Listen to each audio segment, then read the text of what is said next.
क्या जेजेपी इनेलो में रलेगी या इनेलो जेजेपी में रलेगी आगे फ्यूचर में? कि पहले चल जाया करती थोड़ी बहुत क्या करते, क्या अब आपका परिवार एक होगा? जेजेपी आप जो पार्टी बोल रहे हैं, जिस पार्टी का नाम वो पार्टी है, 3 उपचुनाव देखे, उन तीनों उपचुनाव में ना झंडा, ना डंडा, ना कैंडिडेट, उनका विलय भी भारतीय जनता पार्टी में हो चुका है। आपस में रोला गया बीजेपी जेजेपी का बेरा वो कदे नुको बिला फ्री में कोई नहीं आ रहा तम मारे पीछे लेगा। अभय सिंह जी चौटाला कहते हैं ना कि जो ये जो गठबंधन ही ठगबंधन था, और जब ठगी ठोरी में जब माल जो है सही बांटा ना जाए तो फिर ठग आपस में लड़ते हैं, वही बात है। तो बीजेपी नेता ने झूठ बोलने की मशीन का आग्रह कि झूठ बोल के वोट ले जाओ, फिर बिला तू कौन मैं कौन, जो जमुना पार भेजा करते लोगों का कहना, जो जमुना पार भेजा करते आपके परिवार वाले तो कोली भर का दौरा बैठा रहे। प्रधानमंत्री ने कहा था कि 15 लाख खाते में आएंगे, देश के प्रधानमंत्री कहते आपके मैडम हैं, मैं आपके 5 रुपये भी नहीं आए। परिवर्तन यात्रा है और फिलहाल अभय सिंह चौटाला जी जड़े थे विधायक है एलनाबाद का जो दूसरा खंड है ना दूसरी चोपटा उड़ा में मौजूद हूँ। उड़े की मंडी है और यह वह जगह है जितने दोबारा जब इलेक्शन हुआ इलेक्शन हुआ आड़े तय पंचायत करके अभय सिंह चौटाला ने पूछी थी, चौटाला बड़े चौटाला साहब ने पूछी थी एक भाई किसने टिकट दिया, जब बात आई थी कि अभय सिंह को ही दोबारा टिकट दो। फिलहाल पूरी बड़ी भीड़, जबरदस्त भीड़, और उसे के बीच सुनैना चौटाला जी है। मैडम राम राम। राम राम। ठीक हो? हाँ बिल्कुल ठीक हो, और तुम ठीक है? जी हम भी बढ़िया और हमारे दर्शक भी बढ़िया। लेकिन यात्रा के बारे में जानना चाहूंगा, यात्रा कैसी चल रही है? बहुत बढ़िया, और जहाँ जहाँ से यात्रा जा रही है वहाँ टोटल परिवर्तन हो चुका है। किसका परिवर्तन? सत्ता का परिवर्तन। अच्छा, ये बेरोजगारी, महंगाई की समस्याओं का परिवर्तन, और जो गांव-गांव में जो विकास नहीं है उन बातों के लिए परिवर्तन, हर चीज का परिवर्तन हो चुका है। थोड़ा सा एक बार हम साइड हो लेवा क्योंकि पीछे तो भी निकलना है। अच्छा मैडम एक बात बताओ, जितना जन समर्थन आप देख रहे हो उस हिसाब से आपने क्या लगा कितना प्रतिशत वोट बैंक बढ़ेगा? 100 में तो कितना प्रतिशत वोट बैंक इबकन बढ़ेगा? अगर मान लो पिछली बार 100 में 50 वोट आती था, इबकन कितनी आओ? देखो मैं तो यही कहूँगी कि एक समय जब 86-87 का जो सबसे सुना और जो देखा, तो आदरणीय चौधरी देवीलाल जी ने ऐसी ही परिस्थितियां हरियाणा प्रदेश में हो गई थी।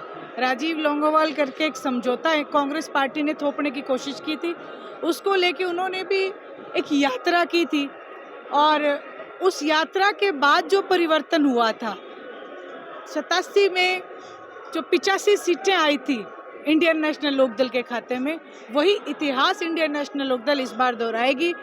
2024 में अभय सिंह जी चौटाला भारी बहुमत से, मैं तो कहूँगी अगर आप 50 कह रहे हो तो इस बार 85% वोट बैंक हमारा बढ़ चुका है और जीत सुनिश्चित है। अच्छा जीत सुनिश्चित है। अकेले सरकार बन जाएगी बीजेपी वाला, ये ना बनती जो सेंटर में भी सरकार है उनकी को ना बनती, अकेले सरकार आपके परिवार का सहारा लेना पड़ेगा उन्हें भी। देखो वो जो परिस्थितियां थी वो अलग थी, आज परिस्थितियां इस बात को कह रही हैं कि इंडियन नेशनल लोकदल पूर्ण बहुमत से 2024 में आ रही है। क्या जेजेपी इनेलो में रलेगी या इनेलो जेजेपी में रलेगी आगे फ्यूचर में? देखिए, ना तो जेजेपी आप जो पार्टी बोल रहे हैं, जिस पार्टी का नाम वो पार्टी है, आज हरियाणा प्रदेश में इस बात के ऊपर मोहर लग चुकी है। आपने 3 उपचुनाव देखे, उन तीनों उपचुनाव में ना झंडा, ना डंडा, ना कैंडिडेट, उनका विलय भी भारतीय जनता पार्टी में हो चुका है। इंडियन नेशनल लोकदल के साथ अगर आदरणीय चौधरी देवीलाल जी की नीतियों में जो पार्टी विश्वास व्यक्त करेगी, जो आना चाहेगी, उसका स्वागत है, लेकिन उन्हें आना पड़ेगा चौधरी देवीलाल जी की नीतियों के साथ। चौधरी देवीलाल जी की नीतियां ना तो सब मानना है, चाहे विपक्ष वाले भी हो, कई बार वे भी अपने भाषण में कह दे हुए हैं, क्योंकि चौधरी देवीलाल जी साथों को किसान मसीहा बनी। अभय सिंह चौटाला ने जुबान का धनी कहा कर इस्तीफा दे दिया। ईब देखू था हमारे वो 17 लाख रुपए मांगे थे ग्रांट के, बिला क्या लाख, बिला 17, बिला 17, बिला 20 दे दिए जाओ। देखिए मैं आपको एक बात बताती हूँ कि नीति मानना, जो कहना, भारतीय जनता पार्टी तो कहती थी कि देश के प्रधानमंत्री ने कहा था कि 15 लाख खाते में आएंगे, देश के प्रधानमंत्री कहते आपके मैडम हैं मैं आपके भाई 5 रुपये भी नहीं आए और कहती थी कि गैस का सिलेंडर फ्री ऑफ कॉस्ट करेंगे। तो मानने में और कहने में बहुत फर्क है। अभय सिंह जी चौटाला आदरणीय चौधरी देवीलाल जी की नीतियों को आगे बढ़ाने के लिए निकले हैं। उन्होंने कहा इस्तीफा दूंगा, इस्तीफा दिया। आपने देखा कि 17 कहा कि बोले 20 दूंगा। देने की नीति कैसे बनती है? जब नीयत हो, जब नीयत अच्छी होगी तभी हम अच्छी है तो नेता, है तो अभय जी भी नेता। नेता ना झूठ बोलने की मशीन का आग्रह कि झूठ बोल कर वोट ले जाओ। मेरे सवाल थोड़े से कड़वे बेशक लगेंगे आपने, लेकिन नेता ने कहा झूठ बोलने की मशीन, झूठ बोल कर वोट ले गए। फिर बोला तू कौन मैं कौन, जो जमुना पार भेजा करते लोगों का कहना, जो जमुना पार भेजा करते आपके परिवार वाले वो कोड़ी भर का दौरा बैठा रहे। देखिए, अगर परिवार होता तो वो साथ होता, लेकिन वो परिवार ना होके उन्होंने भारतीय जनता पार्टी का ट्रैक पकड़ लिया। इस बारे में मैं कुछ नहीं कहूंगी। हाँ, लेकिन ये जरूर कहूंगी अभय सिंह चौटाला जो है वो हमारे आदर्श हैं। आदरणीय चौधरी देवीलाल जी की नीतियों के आगे बढ़ाना चाहते हैं, हम उनके साथ हैं। और मैं तो यही कहूँगी हरियाणा प्रदेश एक मौका जरूर दे। जो ये बोल रहा है अभी लवकुश कि नेता झूठ बोलने की मशीन, इस बात को हम झूठ साबित कर देंगे और लवकुश को पकड़ के लेके आऊंगी, कहूंगी देख आज हरियाणा में विकास। चलो देखते हैं भाई। हम तो कहूँगा अगर जो वादे करा है ना नेता वे पूरे करने चाहिए कि वोट तो जब मैडम मेरे सवाल है। हाँ। सरकार वाले बाजे अगर विपक्ष वाले तो कोई बाजे रहे मेरे बता अच्छा आज ना जी ना, अभी तो 5 मिनट हुई, मैंने पूछी तो 5 मिनट का और इंटरव्यू बाकी है। 10 मिनट का स्लॉट आज। या जो पब्लिक है देखा हम समझा हम, जितने जन समर्थन आप लोगों के पास है, हजारों की संख्या परमानेंट लोग आप लोगों के साथ चले, उन तक खर्चा दे। देखिए, आज तक हमारा वर्कर, सच्चाई बताइए। बिल्कुल सच, आज तक इंडियन नेशनल लोकदल के वर्कर ने कभी पार्टी से कोई पैसे की डिमांड नहीं की। एक निष्ठा है, एक जो सच्चाई है, उनके मन में एक जो प्यार है, वो लोग इन चीजों को नहीं मानते। वो लोग इन चीजों को नहीं मानते कि हमें पैसे दे तो हम करें। लेकिन उनका जो एक आदरणीय चौधरी ओम प्रकाश जी चौटाला ने जो संगठन का काम किया, उस संगठन को उन्होंने हमेशा मजबूती प्रदान की है। आज मेरे साथ चलना पूरी पैदल यात्रा में, मैं ऐसे ऐसे हमारे वर्कर जो हमारे निष्ठावान है वो दिखाऊंगी। पैरों में अगर जुतियां भी फटी हुई हैं, अगर कपड़े फटे हुए हैं, लेकिन उनके पास लोगों का जो समर्थन है, क्योंकि उसका एक कारण है, वो मैं बताती हूँ क्यों। आदरणीय चौधरी देवीलाल जी ने हमेशा जन कल्याण की बात की, जन कल्याण की नीतियां लागू की।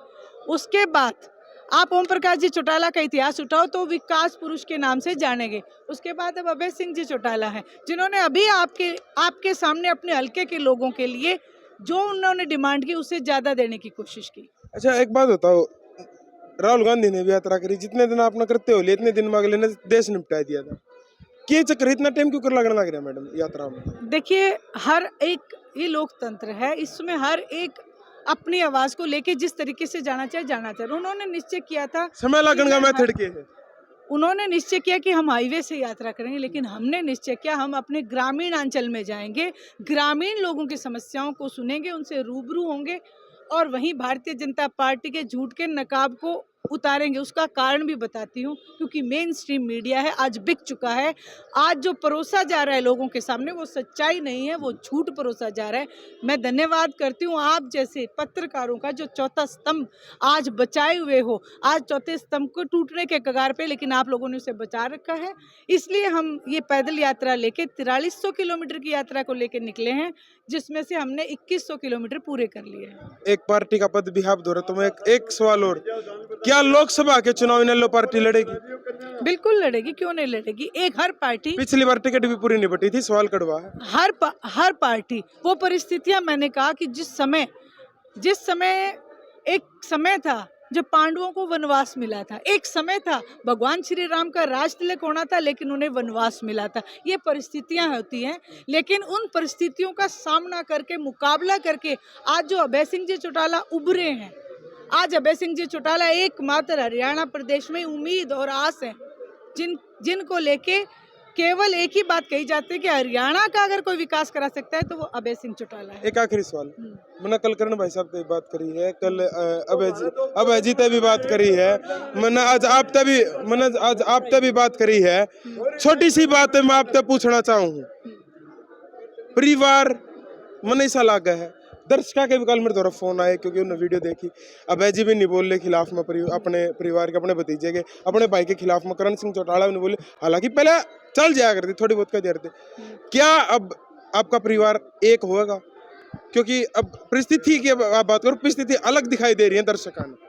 दर्शक कहना ये दर्शकों को कुछ नहीं दिखाई दे रहा है, ये दूध का दूध और पानी का पानी हो चुका है। दर्शक हर कोई आज मैडम हाँ ना बता दे तो क्लियर जवाब हो जाए। जो आज मुझे मिला, हर एक ने इस बात को कहा कि अगर आज भारतीय जनता पार्टी सत्ता में है तो उसके गुनहगार जेजेपी है। इसलिए ऐसा कहीं पे भी नहीं। लोग जब जो जनता की आवाज होती है ना, वो भगवान की आवाज होती है। और जो तू कह रहा है, तू मुझसे पूछ, क्या पूछना चाहता है, क्या कहना चाहता है? नहीं, मैं कुछ नहीं कहना चाहता, सिर्फ दर्शकों के मेरे द्वारा कमेंट आए हैं, फोन आए हैं, हम तो दर्शकों के सवाल पूछा करूं। मैं तो जी चौटाला ने अभी अपना एक बयान दिया था कि हमारा उनसे कोई समझौता नहीं हो सकता। दुष्यंत ने लोगों के साथ जो ठगी ठोरी की है, उसको देखते हुए उनका हमारे साथ कोई समझौता, उनका आपस में रोड़ा गया, बीजेपी जेजेपी का बेरा वो कदे नुका अभी फ्री में कोई नहीं आ रहा था हमारे पीछे लेगा। अभय सिंह जी चौटाला कहते हैं ना कि जो ये जो गठबंधन ही ठगबंधन था, और जब ठगी ठोरी में जब माल जो है सही बांटा ना जाए तो फिर ठग आपस में लड़ते हैं, वही बात है। चलो बहुत बहुत धन्यवाद, ये हो गया पूरा इंटरव्यू। चलो फिलहाल इस वीडियो ने तो कर दियो शेयर, थारा के कुछ कहना कमेंट कर बता दियो। अगले तरह